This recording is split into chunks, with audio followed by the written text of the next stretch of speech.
मैं नरक में थी और वहां एक समूह पीले रंग के चेहरे वाले मौजूद थे। वे दानव जैसे थे और एक आदमी को घेरे हुए थे। उनकी आंखें मुझ पर टिक गई और मैं सचमुच दौड़ पड़ी। मैंने अपने सामने एक फीका सा व्यक्ति देखा जिसके लंबे सफेद बाल थे, लाल लिपस्टिक लगी हुई थी और उसने बहुत उत्तेजक काला पोशाक पहना हुआ था। और मैंने उसे पहचान लिया। वह शैतान था और उसे पता था कि मैं कौन हूँ। हेलो, मेरा नाम जेनिफर है और यह मेरी गवाही है। मैं एक वियतनामी परिवार से आती हूँ, बहुत पारंपरिक। मेरे माता पिता वियतनाम युद्ध के शरणार्थी थे, इसलिए 1980 के दशक के दौरान, शुरुआती 1980 के दशक में, वे उन 4 मिलियन लोगों में से एक थे जो कम्युनिज्म से भाग रहे थे। उस समय उस देश में अत्यधिक सताया जाना था और जब वे जहाज़ों से यूएस से आए, उनके पास कोई पैसे नहीं थे। तो मेरे चाचा ने सचमुच उन्हें अपने परिवार में ले लिया और उनके घर में लगभग 10 अन्य लोग भी रहते थे। उन्हें हमें पालने के लिए कई नौकरियां एक साथ करनी पड़ी थी। मुझे याद है कि मेरा पिता घास काट रहा था, वह सिलाई कर रहा था। मेरी माँ वह बारटेंडर थी और सैंडविच बना रही थी। वे बस जो कुछ भी ढूंढ पाते थे वह कर रहे थे ताकि पैसा इकट्ठा कर हमें पाल सके। इस बीच वहाँ कुछ ऐसे लोग भी रह रहे थे जो नशा कर रहे थे, धूम्रपान कर रहे थे, शराब पी रहे थे और जाहिर है मेरे पिता उन बातों से प्रभावित हुए। तो उन्होंने ड्रग्स लेना और शराब पीना शुरू कर दिया। मुझे याद है, ड्रग्स लेने के कारण मेरे पिता पूरी तरह बदल गए। वे किसी तरह के राक्षस जैसे हो गए। मुझे याद है जैसे रातों में मुझे तेज चिल्लाहटें सुनाई देती थी और वह सचमुच मेरी माँ को पीटते थे और मेरे भाई को भी पीटते थे। मुझे याद है कि उन्होंने मुझे भी मारने की कोशिश की थी, पर कुछ ऐसा हुआ जिसने उन्हें रोका। पर जब मैं छोटी थी, जब भी ऐसा होता था मैं अपने कान ढक लेती थी। मैं बेडरूम में भाग जाती, दरवाजा बंद कर देती और बस छुप जाती थी। और यह सारा कुछ मेरे बचपन भर चलता रहा। हमारे परिवार को परमेश्वर के बारे में कोई जानकारी नहीं थी। आप जानते हैं, यद्यपि हम वियतनामी परिवार में बड़े हुए थे और कई वियतनामी परिवारों को कैथोलिक माना जाता है, पर हम कभी वास्तव में धर्म का पालन नहीं करते थे। इसलिए हम काफी हद तक सांसारिक तरीके से जीते थे और मैं हमेशा दूसरे बच्चों से अलग महसूस करती थी। मुझे कहीं भी अपना कोई ठिकाना नहीं लगता था। मुझे याद है मैं अकेले खेलती थी और शायद दूसरे बच्चे भी जानते थे कि मैं अलग हूँ, इसलिए वे मुझे अपने से दूर ही रखते थे। और इस समय के दौरान मैं बहुत पढ़ती थी क्योंकि यही एक ऐसी चीज़ थी जिससे मैं खुद को मनोरंजन कर सकती थी। और मैंने लाइब्रेरी जाना शुरू किया और कुछ तो था जो मुझे आध्यात्मिक चीज़ों की ओर खींच रहा था और मैं ज्योतिष, न्यू एज, ओकल्ट्स की चीज़ों की ओर आकर्षित हो गई थी। मैंने सचमुच किताबों में यह सब पढ़ा। मैं लगभग इसकी एक विशेषज्ञ बन गई थी और क्योंकि मुझे लोगों के साथ घुलने मिलने में पहले से ही मुश्किलें थीं, मैंने सोचा कि शायद यह लोगों को समझने का एक तरीका है। शायद मैं सफल रिश्ते बना सकूंगी क्योंकि मैं लोगों को आध्यात्मिक रूप से समझती हूँ। और इस दौरान मैं पैसिक्स को भी बुलाती थी। मैं वेबसाइट पर जाकर सचमुच पैसिक्स को फोन करती थी, सोचकर कि स्वाभाविक रूप से मुझे मदद करने के लिए प्रतिभाशाली है। मुझे बिल्कुल भी अंदाजा नहीं था कि यह एक डिमोनिक जाल है। वे सचमुच मेरी जिंदगी के बारे में जानते थे। वे जानते थे कि मैं कैसी दिखती हूँ और जिन लोगों की मैं बात कर रही हूँ वे लोगों की भावनाएं पढ़ सकते थे और इसलिए मैं सचमुच इससे आकर्षित हो गई थी। और इसी बीच passion of the Christ movie आई थी और मैं उसे देखने गई और मुझे ये बिल्कुल भी उम्मीद नहीं थी कि यह कितना भयानक होगा। पर मुझे याद है मेरी आत्मा रो रही थी। हालांकि मुझे पता नहीं था कि मैं क्यों रो रही हूँ, क्योंकि उस समय मुझे परमेश्वर का ज्ञान नहीं था। सो मैंने इस यीशु को देखा जो मेरे लिए दुख झेल रहा था और मैं बस बैठी रही सोचते हुए कि मुझे ऐसा क्यों महसूस हो रहा है। पर यह उस समय में परमेश्वर द्वारा मेरे दिल में बोया गया एक बीज था।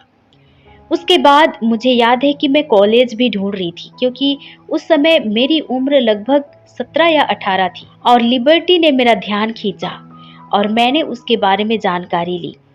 उस समय लिबर्टी भी छात्रों को उस स्कूल में भेजने की कोशिश कर रही थी और वे वास्तव में हमें आजमाने के लिए पैसे दे रहे थे। तो मैंने सोचा ठीक है, क्यों नहीं। स्कूल का दौरा करने के बाद मैंने निर्णय लिया कि मैं वहीं जाऊंगी। और मैं बायोलॉजी पढ़ रही थी क्योंकि मैं अपने माता पिता को खुश करना चाहती थी। हमारी संस्कृति में वे हमेशा उम्मीद करते हैं कि हम डॉक्टर या वकील बने, इसलिए मैंने सचमुच बायोलॉजी और फिजिक्स पढ़ने की कोशिश की। मुझे याद है कि पहले सेमेस्टर में मेरा प्रदर्शन अच्छा नहीं था। मैं सचमुच फेल हो रही थी और मुझे पता था कि वह मेरा बुलावा नहीं था। तो मैंने अपने अकादमी एडवाइजर को ढूंढा। मुझे उनसे मिलने जाना था। जब मैं वहां पहुंची, वे मौजूद नहीं थे। वहां एक और थियोलॉजी प्रोफेसर थे। उन्होंने कहा, ओ, वह यह नहीं है, पर मैं उसकी जगह आज क्लास ले रहा हूँ। और जैसा वह निकला, वह हमारे लिए परमेश्वर का सेवक साबित हुआ। हालांकि यह एक साधारण मौसम पर हुई बातचीत से शुरू हुई।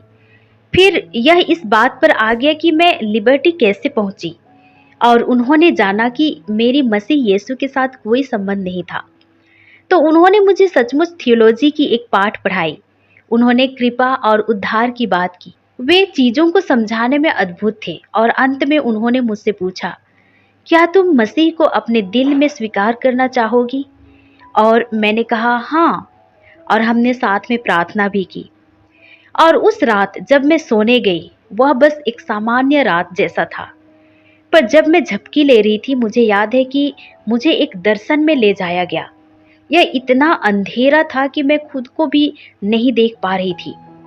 मुझे याद है कि मैं उलझन और चिंता से भरी हुई थी और यह उलझन चिंता सचमुच मुझ पर हावी हो रही थी। मुझे नहीं पता था कि मैं इतनी उलझन और चिंता में क्यों हूँ। मैं नरक में थी, हालांकि उस समय मुझे यह पता नहीं था। मुझे बस उस जगह में अपना रास्ता खोजने की कोशिश करते हुए याद है। और मुझे दूर से दिखा कि वहां कुछ नरक के आकृतियां थी। जैसे जैसे मैं उनके पास गई, मैं बता सकती थी कि वे डिमोनिक आकृतियां थी। वे दुष्ट आत्माएं थे जो इस आदमी को घेरे हुए थे। वह उस शरीर की तरह दिखता था जैसे शव, पर वह जीवित था और उन राक्षसों द्वारा पीटा जा रहा था। मुझे याद है कि वे दुष्ट आत्माएं अलग अलग आकार के थे। वे किसी तरह रेप्टेलियन लगते थे और वे बस उसके चारों ओर घेर कर उसे सता रहे थे। और मुझे याद है कि उसका पेट खुला हुआ था। अंदर आप उसके अंग को देख सकते थे। मैंने यह देखा और यह इतना भयानक था कि मैं फिर कभी इसे देखना नहीं चाहती थी। और मुझे याद है कि जैसे ही उनकी आंखें मुझ पर टिक गई, मैं सचमुच दौड़ लगाई। मुझे नहीं पता था कि मैं कहाँ दौड़ रही थी, पर मैं कहीं भाग रही थी। और जब मैं भाग रही थी और वे मेरा पीछा कर रहे थे, मुझे याद है कि मैं एक चट्टान या पत्थर पर ठोकर खा गई और एक बाह ने मेरे नीचे तक पहुंचकर मुझे पकड़ लिया। क्योंकि उस क्षण में मुझे याद है मेरी आत्मा यीशु के लिए पुकार रही थी और उसने अपना हाथ बढ़ाया और मुझे पकड़कर ऊपर खींच लिया। और जब उसने अपना हाथ बढ़ाकर मुझे ऊपर उठाया, मैं देख सकती थी कि मेरा शरीर उसके पीठ पर तैर रहा था। तो मैं उस पुरुष की पीठ देख सकती थी जिसे मैंने ठीक ठीक पहचान लिया था। यह यीशु थे। उनके बाल लगभग सोने जैसे दिखाई दे रहे थे, पर मैं उनका चेहरा नहीं देख पा रही थी। और इस पूरे समय में मैं सोच रही थी कि मैं उनका चेहरा क्यों नहीं देख पा रही थी। पर मूसा की कहानी समझने के बाद कि कैसे परमेश्वर ने कभी अपने चेहरे को नास्वरों के सामने प्रकट नहीं किया, मैं समझ सकती हूँ कि मैं उनका चेहरा क्यों नहीं देख पाई। यह बस मेरी रक्षा करने के लिए था। पर उस क्षण में जब वे प्रकट हुए थे, मैं लगभग उनकी तेज रोशनी की ओर देख रही थी। मैं इसे साफ देख सकती थी। उनकी मौजूदगी इतनी शक्तिशाली थी कि ये दुष्ट आत्माएं जो मेरे पीछे आ रहे थे, वे सचमुच पीछे हट गए, जैसे वे किसी दीवार या किसी चीज से टकरा गए हों। वे उनकी मौजूदगी सहन नहीं कर सके। और मुझे याद है कि जब मैं जाग गई, मैं समझ नहीं पा रही थी कि यह क्या था। एक ही चीज जो मुझे याद है वह यह थी कि जब मैंने यीशु को देखा, मैंने प्रेम महसूस किया। मैंने वह शांति महसूस की जो मुझे कभी नहीं मिली थी। हालांकि मुझे समझ नहीं आ रहा था कि इसका क्या अर्थ है, क्योंकि मैं अभी एक नई विश्वासी थी। सो तुरंत मैं भागकर अपने रूममेट को बताने गई और उसके कुछ ही दिनों के भीतर मुझे एक और सपना आया। अब जब मैं इस सपने को पीछे मुड़कर देखती हूँ, मुझे याद है कि शैतान वास्तव में मेरी पहचान को भ्रमित करने की कोशिश कर रहा था। मैं उस सपने में एक युवक से बात कर रही थी और मैं उसे सुसमाचार सुना रही थी। उसने मुझ पर नजर डालकर कहा, मुझे तुम पर विश्वास नहीं है। और जैसे ही उसने ऐसा कहा, मैं फिर से एक अंधकार में लोक में खींच ली गई। मैं हिल नहीं पा रही थी और मुझे जबरन इस फीकी आकृति की ओर खींचा गया। जब मैंने उसे देखा, मुझे याद है वह एक ट्रांसजेंडर पुरुष जैसा दिखता था। उसके लंबे सफेद बाल थे, लाल लिपस्टिक लगी थी और उसने बहुत उत्तेजक काले कपड़े पहने हुए थे। मैंने उसे तुरंत पहचान लिया। आध्यात्मिक लोक में मैंने पहचाना कि वह शैतान था और उसे पता था कि मैं कौन हूँ। किसी परिचय की जरूरत नहीं थी और उसने जो पहली चीज की, वह मुझे परमेश्वर के वचन से चुनौती दे रहा था। उस समय मैं सोच रही थी कि वह मुझे परमेश्वर के वचन से चुनौती क्यों दे रहा है, लेकिन अब मुझे समझ आता है कि परमेश्वर का वचन एक तलवार है, एक हथियार है। यहाँ वह ईश्वर के सत्य को बदलने की कोशिश कर रहा था। चूंकि मैं बची हुई थी, मैं पहचान सकती थी कि इसे तोड़ा मड़ोड़ा जा रहा है। जब वह मेरे ऊपर परमेश्वर के वचन से आ रहा था, मुझे प्रतिक्रिया कैसी देनी है यह नहीं पता था, पर मैं कुछ कहने के लिए मुंह खोलने ही वाली थी और जैसे ही मैंने मुंह खोला, प्रभु यीशु मेरे माध्यम से बोले और वही पवित्र आत्मा था जो उस समय मेरे लिए बोल रहा था। मुझे याद है जो शब्द मेरे मुंह से निकल रहे थे वे प्रकाश की गति से आ रहे थे और मैं इस पूरे सामर्थ्य को देखकर दंग रह गई थी। मुझे याद है कि यह कुछ समय के लिए आगे पीछे चलता रहा और अंत में बेशक शैतान पवित्र आत्मा का सामना नहीं कर सका। वह हार गया और वह बहुत निराश और बहुत क्रोधित था।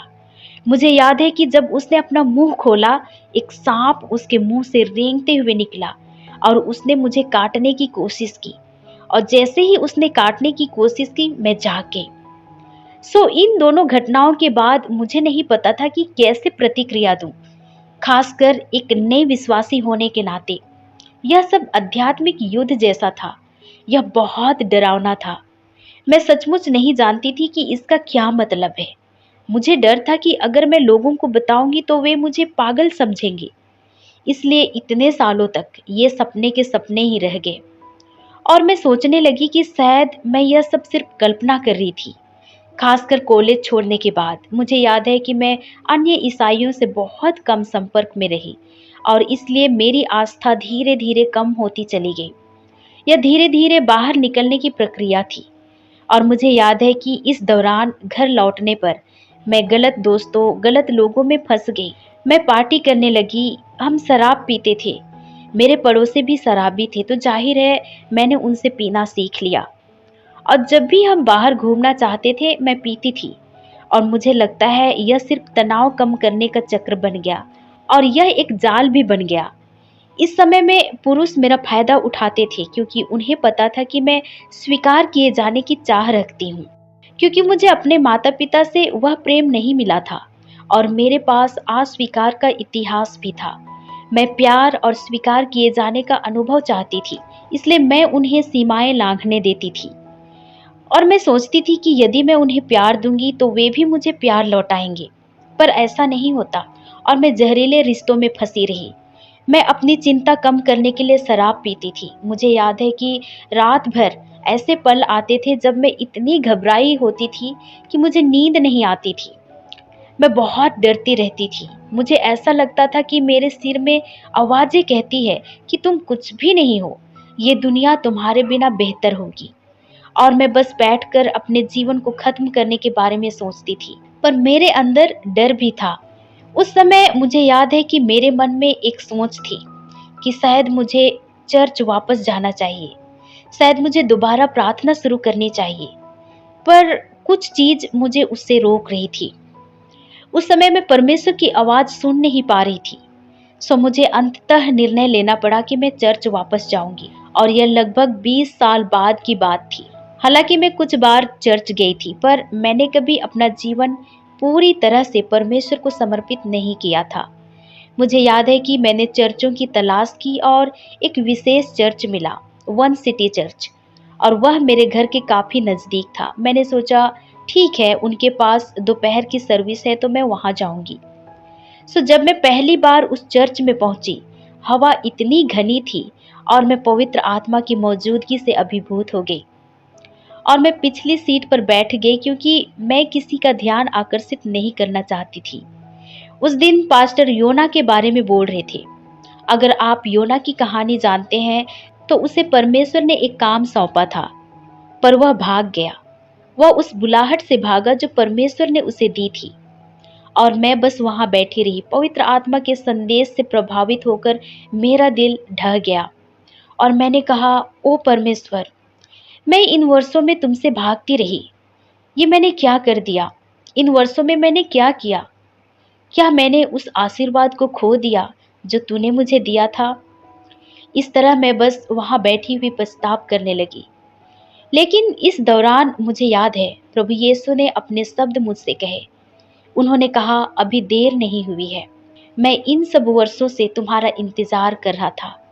मैं तुम्हें बुला रहा था। और इसके बाद मैं घर लौटकर अपने कमरे में बैठी और मैंने अपना जीवन मसीह के लिए फिर से समर्पित कर दिया। मैंने परमेश्वर से कहा, हे प्रभु, जो कुछ भी मैंने अपने जीवन में किया, कृपया मुझे क्षमा कर दो। मैंने कहा, मैं तेरे लिए कुछ भी करूंगी, बस मैं यही हूँ, मुझे कहीं भी भेज दो। और उसी समय मुझे PIN मिनिस्ट्री की कॉलिंग मिली, जो कि एक बेघर लोगों की सेवा करने वाली मिनिस्ट्री थी। मेरे लिए खास बात यह थी कि ये लोग भी हमारे जैसे ही थे। उनका जीवन कठिन था, वे एक शरण की तलाश कर रहे थे। मैं उसका हिस्सा बन गई। इस मिनिस्ट्री के माध्यम से मैं परमेश्वर के प्रेम और दया की गवाही दे सकती थी और उन्हें दिखा सकती थी कि परमेश्वर उनकी परवाह करता है। मुझे याद है, एक व्यक्ति था, जब मैं ड्राइव कर रही थी, उसने अपना हाथ हृदय के आकार में बनाकर कहा, आई लव यू, और उसने मेरा दिल को बहुत छू लिया। मैं परमेश्वर के प्रेम से भर गई। मैं सोचने लगी, ठीक है परमेश्वर, मैं कहीं भी जाने के लिए तैयार हूँ। और उनमें से एक जेल मिनिस्ट्री भी थी और मैं उम्मीद कर रही थी कि मैं जेल मिनिस्ट्री में भी जाऊंगी और वहाँ परमेश्वर का प्रेम बांटूंगी। लेकिन जब मैंने उन्हें कॉल किया, मैंने ईमेल किया, मुझे कोई जवाब नहीं मिला। और जब कोई जवाब नहीं आया, मैं बहुत निराश हुई। पर वास्तव में यह उसकी योजना नहीं थी। इस समय मैं गहरी घाटी में थी और उस समय मेरे पिता का भी देहांत हुआ था और जिस रिश्ते में मैं थी उसने मुझे पूरी तरह छोड़ दिया और दूसरी ओर मेरी नौकरी भी ढह रही थी। अब मैं बेरोजगार भी थी। मैं बस बैठकर परमेश्वर से बातें करती थी। एक दिन मैंने कहा, प्रभु, मैं तेरी सेवा कर रही हूँ, मैं तेरे प्रति वफादार रही हूँ, पर मैं अभी भी कष्ट में क्यों हूँ? और उसी समय उसने मुझे फिर से एक सपने दिए। सचमुच मुझे फिर से सपने आने लगे और मुझे याद है कि उस सपने में मैं एक मंच की ओर चल रही थी।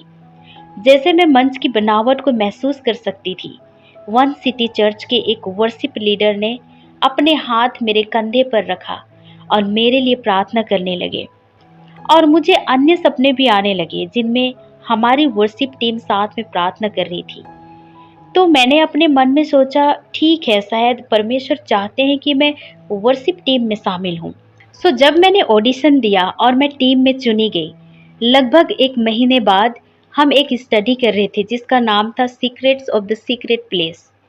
यह एक बुक स्टडी थी और हमारे वर्शिप लीडर कह रहे थे कि यह एक ऐसी किताब है जिसने उनके परमेश्वर के साथ चलने पर गहरा प्रभाव डाला। वह इसके कारण परमेश्वर के साथ एक गहरे संबंध में खींचे गए थे। तो मैंने अंततः उस सपने को समझा जिसमें वह मेरे लिए प्रार्थना कर रहा था, क्योंकि वह वास्तव में मेरे परमेश्वर के साथ गहरे संबंध का एक पुल था। मुझे याद है कि जैसे जैसे मैं किताब पढ़ रही थी, मुझे लगातार सपने आने लगे। लगभग हर रात वह इतनी मूर्त रूप से खुद को प्रकट कर रहा था और प्रभु यीशु ने मुझे तुरंत इसके बाद एक दर्शन दी। वह दर्शन थी कि मैं एक इमारत में चलकर जा रही हूँ, पर उस इमारत की छत नहीं थी और जब मैं इमारत में जा रही थी, मेरे सामने आग जल रही थी। जैसे जैसे मैं उसके पास पहुंची, मैं अपनी खरोंचे, घाव और पाप को देख सकती थी और मैं बस शर्मिंदा महसूस कर रही थी। पर आप जानते हैं, उसका वचन कहता है कि वह एक आग है।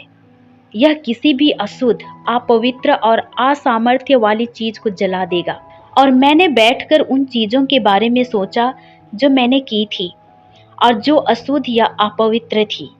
और उसके बाद प्रभु यीशु मेरे दिल के भीतर काम करने लगे, क्योंकि वे मेरे हृदय के सबसे गहरे घावों को ठीक करना चाहते थे, जिससे कि मैं पहले खुद पूरी तरह ठीक हो सकूं और तब जाकर मैं दूसरों की मदद कर सकूं।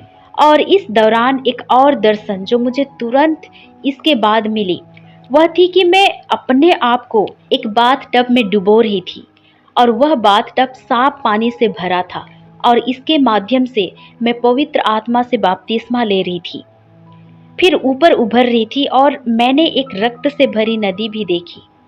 इसका वास्तविक अर्थ यह था कि मुझे ढांका जा रहा था, मैं मसीह के खून से ढकी जा रही थी और मेरी असल जिंदगी में इस समय मैं बार बार रोती रहती थी। उन दिनों मेरा उपवास चल रहा था और मेरा वजन घट गया और परिवार और दोस्तों ने मुझसे पूछा कि क्या मैं ठीक हूं या नहीं, पर मैं ठीक थी। वास्तव में मैं पवित्र आत्मा से भर गई थी। और फिर इसके बाद मुझे दूसरे लोगों के बारे में सपने आने लगे। शुरुआत में मैं खुद को भविष्यवक्ता नहीं कहती, लेकिन मुझे पता है कि परमेश्वर ने मुझे अपना संदेश वाहक बुलाया है। उस समय के दौरान मुझे दूसरों के सपने आने लगे। शुरुआत में मैंने सोचा कि शायद यह सिर्फ कोई ऐसे ही सपना था, पर वास्तव में यह परमेश्वर था जो मुझसे उन लोगों के लिए प्रार्थना करने या उनसे सामना करने के लिए कह रहा था। एक सपना जो मुझे आया, उसमें एक लड़की थी जो मेरी एक दोस्त है। वह अपने करियर बदलने के फैसले के बारे में परमेश्वर से प्रार्थना कर रही थी। मुझे इसके बारे में पता नहीं था और एक दिन फोन पर उससे बात करते समय मैंने बस उससे उसके करियर के बारे में पूछ ही लिया और उसने बिल्कुल वही चीजें बताई जो मैंने एग्जैक्टली अपने सपने में देखा था। और परमेश्वर कई तरीकों से मेरे माध्यम से लोगों के जीवन में काम करने लगा। कभी कभी वह मुझसे किसी के लिए प्रार्थना करने के लिए कहते हैं, क्योंकि प्रार्थना में शक्ति होती है। और आज जहां मैं हूँ, मैं कहूंगी कि मैं पूरी तरह से चंगी हूँ। मैं अपने बचपन के घाव से चंगी हो चुकी हूँ। मैं उन चीजों से चंगी हो चुकी हूँ जो अतीत में मुझे तोड़ रही थी। अब मेरे बारे में मेरी एक नई धारणा है कि परमेश्वर क्या कहता है और मैं उनके वचन में विश्वास करती हूँ। मैं उनके सत्य पर विश्वास रखती हूँ। मैं यहाँ लोगों को प्रोत्साहित करने, अन्य विश्वासियों और नए विश्वासियों को हौसला देने और उनके लिए प्रार्थना करने और उन्हें जो कुछ भी वे सह रहे हैं उससे चंगा होने में मदद करने के लिए हूँ, क्योंकि हम इसमें अकेले नहीं हैं। प्रभु यीशु ने कहा था इस मंच पर चढ़ने से पहले, उन्होंने कहा कि हमारे पास समय कम है, समय घट रहा है। उन्होंने मुझे संख्या 7 दी। संख्या 7, यदि आप बाइबल में देखें तो यह कई बार आती है। यह पूर्णता की संख्या और समाप्ति की संख्या के बारे में बताती है। इसलिए परमेश्वर वही पूरा करेगा जो उसने शुरू किया है।